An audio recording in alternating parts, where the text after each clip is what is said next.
వాళ్ళనేది పని కట్టుకొని అనడం ఇక్కడ ఉద్దేశం కాదు. నా నా నా నా ప్రశ్న ఇక్కడ 10 ఏళ్ల కాలంలో బీజేపీ చేసుకుంటూ వచ్చిన ఒకానొక ప్రయోగం ప్రతి సందర్భంలో ప్రతి ఆలోచనలో వాళ్ళు కొత్తగా వచ్చినా సరే వాళ్ళ దగ్గర కలుపుకొని వాళ్ళ ఫిలాసఫీ నేర్పుతున్నారు. బుచ్చన్న గారు ఒక విషయం గుర్తించాను సార్, బీజేపీ అనుసరించే సిద్ధాంతం, మత సిద్ధాంతం, కార్పొరేట్ సిద్ధాంతం, వాళ్ళకున్న వనరులు, అసలు వాటిని కమ్యూనిస్టులను పోల్చి చూడటమే ఒక అసంబద్ధమైన విషయం.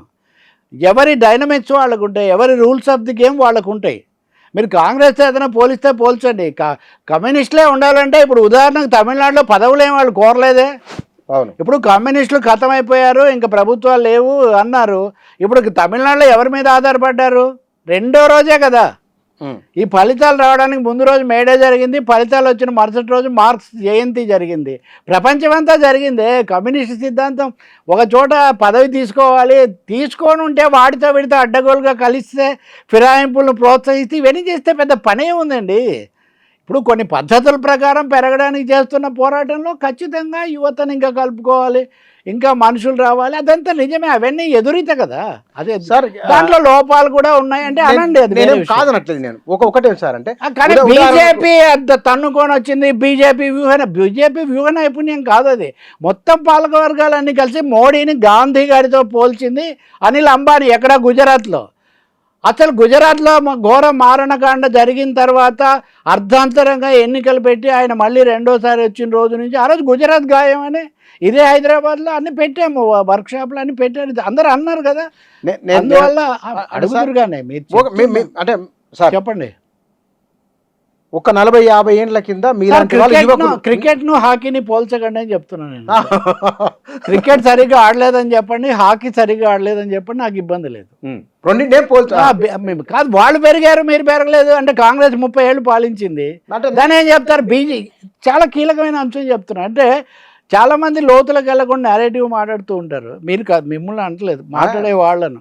34 ఏళ్ళు పాలించింది సార్ సిపిఎం బెంగాల్లో. ఇంతవరకు ఎక్కడా లేదా రికార్డు. ఈవెన్ మోదీ గారికి రికార్డు కూడా దానికంటే దిగదుడిపే. మోదీ ఓడిపోయాడు సార్ ఆల్రెడీ. 2014 ఎన్నికల్లోనే ఆయనకు మెజార్టీ రాలా. ఓడిపోయిన మోడీని చాలా అప్రతిహతంగా దూసుకుపోతున్నాడు అని చెప్తున్నాం మనం. చంద్రబాబు నాయుడు గారు, నితీష్ కుమార్ బలపరచకపోతే ఆయన ప్రధానమంత్రి కాలేరు అసలు. ఆల్రెడీ హీఈస్ అనే లీజ్డ్ లైఫ్.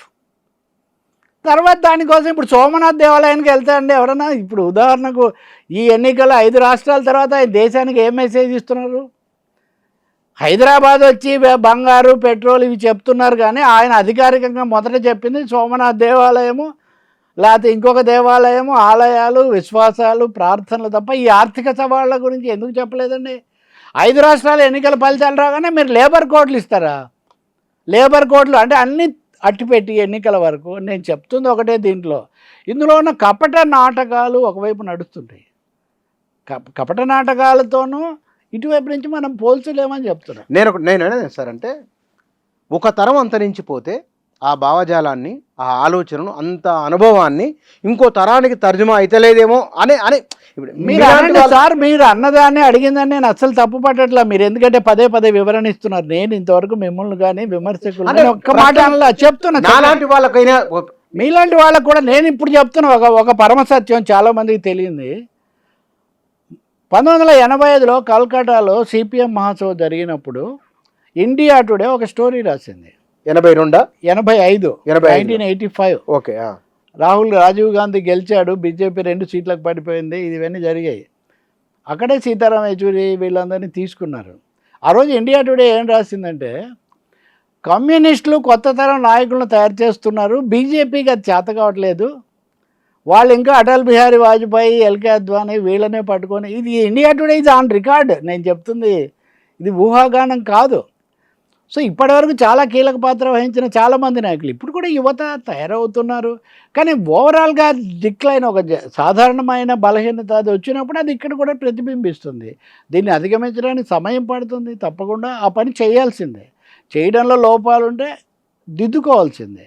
కానీ మెకానికల్గా మోడీ చూడండి ఎంత గొప్పవాడు, అక్కడ కలకట్టాలో ఉన్నాడు, ఇక్కడ హైదరాబాద్ వచ్చాడు, చిటికల మీద వ్యూహాలు వేసేసి ఆ వ్యూహాలు వీళ్ళకి పనికిరావు. ఈ వ్యూహాలు వేరు. అంతే. ఇప్పుడు ఇరాన్ యుద్ధం జరుగుతుంది. ఎవరు సార్ ఇరాన్ను ఆపగలుగుతున్నారు? తర్వాత ఎవరు ఆపుతున్నారు? ఆయన సాయంత్రం 10 రోజుల్లో చైనా వెళ్తాడు.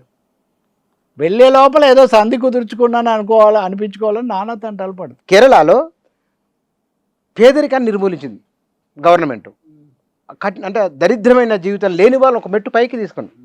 అయినా సరే అక్కడ ఎందుకు కమ్యూనిస్ట్ పార్టీ ఓడిపోయినట్లే? మామూలు విషయం కాదు, చాలా గొప్ప పని చేసిన ఆ ప్రభుత్వం అక్కడ. బుచ్చన గారు, మీరు విషయం గుర్తించాలి. అసలు ఎలక్ట్రల్ పాలిటిక్స్ అంటే అర్థం ఏంటి సార్? ఎన్నికలు అంటే ఒకసారి గెలిచిన ప్రభుత్వం ఇంక మళ్ళీ ఓడిపోదా? ఓడిపోతా 34 ఎవడో ఒకడు 100 ఏళ్ళ ఒకరోజు బతకాలన్నాడంట. మళ్ళీ ఒకరోజు ఎందుకు సార్ అంటే 100 ఏళ్ళు బతికి సడన్గా పోతే బాగుండదు కదా, అందుకే 100 ఏళ్ళ ఒకరోజు బతకాలన్నాడు. సార్ డెమోక్రసీ అంటేనే ఎన్నికలు జరుగుతాయి, ప్రజలు తప్పొప్పులను బట్టి ఓట్లు వేస్తారు. ఒకసారి గెలిచిన వాళ్ళు ఇంకెప్పుడు ఓడిపోకూడదు, ఓడిపోవడం అంటే ఇంకా వాళ్ళు ఎత్తేసుకొని పోవడమే అనుకుంటే అసలు ప్రజాస్వామ్యం లేదు. ఇన్నిసార్లు 5 ఏళ్ళకి ఒకసారి ఎన్నికలు జరపాలని రాజ్యాంగంలో రాసుకోవాల్సిన అవసరం లేదు. 34 ఏళ్ళు పాలించిన వాడిని వదిలేసి ఓడిపోయావు, మళ్ళీ రావడానికి 15 ఏళ్ళు పట్టిందా 20 ఏళ్ళు పట్టిందా? అది సమస్య. అలాగే ఇప్పుడు ఉదాహరణకు తెలంగాణలో ఇప్పుడు కేసీఆర్ ఓడిపోయారు, బీఆర్ఎస్ ఓడిపోయింది, టీఆర్ఎస్ బీఆర్ఎస్ అంటే ఇంకా పార్టీ అయిపోతుందా? కాంగ్రెస్ పార్టీ ఇప్పుడు బీజేపీ 2 సీట్లకు పడిపోలేదా? కాబట్టి డైనమిక్స్ ఆఫ్ ది గేమ్ ఏంటని చూడాలి. కేరళలో రెండోసారే రాలేదు, మేము రెండోసారి వచ్చాము, మా ఘనత అంటే రెండోసారి రావడంతోనే అది చాలా గొప్పదైనట్టు. రెండోసారి వచ్చారు కాబట్టి మూడోసారి తప్పకుండా రావాలి, మూడోసారి రాలేదు కాబట్టి మీరు ఘోరంగా దెబ్బతిన్నారంటే అక్కడున్న రాజకీయాల్లో అక్కడ అబ్జల్యూట్ పవర్ లేదు. అది యూడిఎఫ్ ఎల్డిఎఫ్ ప్రభుత్వమే కానీ అది సిపిఎం ప్రభుత్వం, కమ్యూనిస్ట్ ప్రభుత్వం కాదు. అందులో చిన్న కొద్దో గొప్ప బుర్జువా పార్టీ లాంటివి కూడా ఉన్నాయి, డెమోక్రటిక్స్ లౌకిక పార్టీలు అందులో ఉన్నాయి. కాబట్టి ఇప్పుడు కూడా ఆర్జేడీ ఏదో ఆ పార్టీకి వచ్చింది సీట్ అక్కడ. అందువల్ల కేరళలో కూడా ముందు నుంచి ఊహిస్తున్న విషయమే. ఒకవేళ కుదిరితే ఇంకొకటి కూడా ఉంది, తెర వెనుక కనబడని విషయాలు. 8 కాంగ్రెస్కు 8 బీజేపీకి వచ్చినప్పుడు బీఆర్ఎస్ ఏమైందని ప్రశ్న రాదా? ఎన్నికలు అవ్వగానే అది శూన్యమే కదా. నిజంగా సహజంగా జరగలేదేమో అని డౌట్ రాలేదా? చాలామందికి వస్తుంది కదా, ఓట్లు అటు ఇటు మారేమో అని డౌట్లు రావా? ఇప్పుడు కేరళలో కూడా అటువంటి డౌట్లు వాళ్ళకు ఉన్నాయి. కేరళలో కూడా అటువంటివి ఉన్నాయి, ప్రభుత్వం మీద విమర్శలు ఉన్నాయి, తప్పులు ఉన్నాయి, ఆరోపణలు. సరే పని చేసుకుంటూ పోయినప్పుడు తప్పులు ఒప్పులు అన్ని జరుగుతాయి, ఉంటాయి కదా. ఇక్కడ మూడోసారి రాకపోవడం ఏదో సాధారణమైన ఓటమి. అది గెలిచి ఉంటే అసాధారణం అయ్యేది, గెలిచి ఉంటే అసాధారణమే. అంటే ఇప్పుడు ఒకటే అండి, ఒక మెరిట్ అంతా ఎదురులేని వ్యక్తి ఓడిపోతే అది వార్త, మామూలు మనిషి గెలిస్తే అది ఒక వార్త. కేరళలో ఉన్న వరవడిలో ప్రతిసారి నాకు తెలుసు, నేను 1977 నుంచి చూస్తున్నాను, ఈ 50 ఏళ్లలో ఒక్క పినరాయి విజయన్ ప్రభుత్వం మాత్రమే రెండోసారి వచ్చింది 50 ఏళ్లలో. ఓకే, 50 రెండోసారి రావడం తప్పైనట్టు మూడోసారి రాలేదేంటి అంటే అదే సాధారణ. రెండోసారి వచ్చి మూడోసారి వస్తుంది అనుకుంటారు కదా, రెండోసారి వచ్చినప్పుడు. కానీ that is law of elections, అది కానే కాదండి. కాంగ్రెస్ 30 ఏళ్ళు పాలించింది కాబట్టి అనుకోవటం తప్ప ఎలక్షన్స్లో బలాబలాలు పోటీ, డెమోక్రసీ వర్ధిల్లాలి, ఎవరెంతకో వాళ్ళు బలం పెరగాలి, గెలిచుంటే సంతోషం. అది నేను మళ్ళీ మొదటికి వస్తాను. నేను మీరు త్రిపుర, బెంగాల్, కేరళ.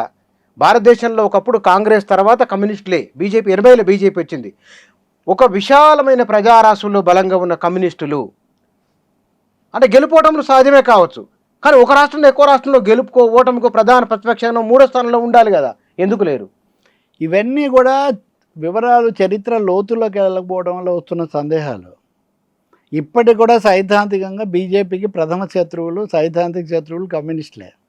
ఉదాహరణకు ఎందుకు బెంగాల్లో గెలిస్తే అంత సంతోషపడుతున్నారు మిగిలిన చోట్ల కంటే? ఇప్పటికీ వాళ్ళు పెద్ద పార్టీ, అంటే కమ్యూనిస్టుల చోట మేము గెలిచాము అనేది వాళ్ళ, అంటే శత్రువు నిన్ను అంత ఎక్కువగా అంచనా వేస్తున్నాడు అంటే నీ స్థానం, అంటే సైద్ధాంతిక స్థానం నీకు అక్కడ తెలుస్తుంది. సిద్ధాంతానికి తగినంతగా నీకు సైన్యం ఉందా లేదా, that is a different question. Sir Kerala ప్రభుత్వం 1957లో ఏర్పడింది, 59లో దాన్ని డిస్మిస్ చేశారు. 59లో డిస్మిస్ చేస్తే ఏం కమ్యూనిస్ట్ పార్టీ ఏమి పోలేదే, మళ్ళీ 67లో వచ్చింది. 67 నాటి కమ్యూనిస్ట్ పార్టీ 2గా విభజించబడింది. 67లో ఒక సిపిఎంతో సిపిఐ లేదు. మళ్ళీ 67 నుంచి 69లో మళ్ళీ దాన్ని డిస్మిస్ చేశారు. 69 తర్వాత మళ్ళీ 80లో వచ్చింది కమ్యూనిస్ట్ ప్రభుత్వం. కానీ కేరళ ఇప్పటికీ కమ్యూనిస్టులకు బలమైన కేంద్రమే కదా. ఉదాహరణకు బెంగాల్ ఉంది, 66, 77 మధ్యలో చాలా ప్రయోగాలు, సైన్యాన్ని దింపటం. ఇందిరాగాంధీ కూడా సైన్యాన్ని దింపారు. జ్యోతిబాసు ఎన్నికలను బహిష్కరించారు సార్. ఇప్పటి సర్వే ఏముంది, జ్యోతిబాసు బారానగర్ నియోజకవర్గంలో ఎన్నికల నుంచి నేను తప్పుకుంటున్నానని ప్రకటించాడు. ఇది నిజమైన ఎన్నికలు కాదని. ఆ శాసనసభకు సిపిఎం పోలేదు.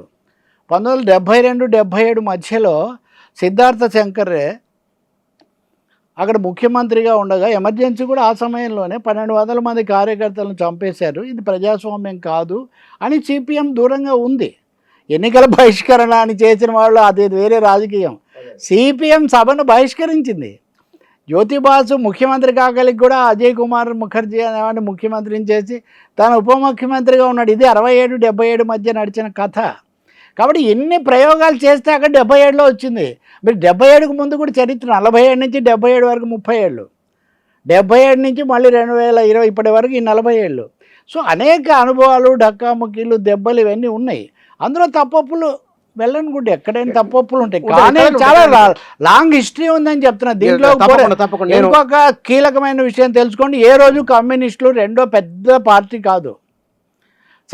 పార్లమెంట్లో మొదటి ప్రతిపక్షం కమ్యూనిస్టులే. సుందరయ్య గారు రాజ్యసభలో ప్రతిపక్ష నాయకుడే. కానీ అప్పుడు ఎన్ని ఉన్నాయి వాళ్ళకు? 27 ఎన్నో ఉన్నాయి.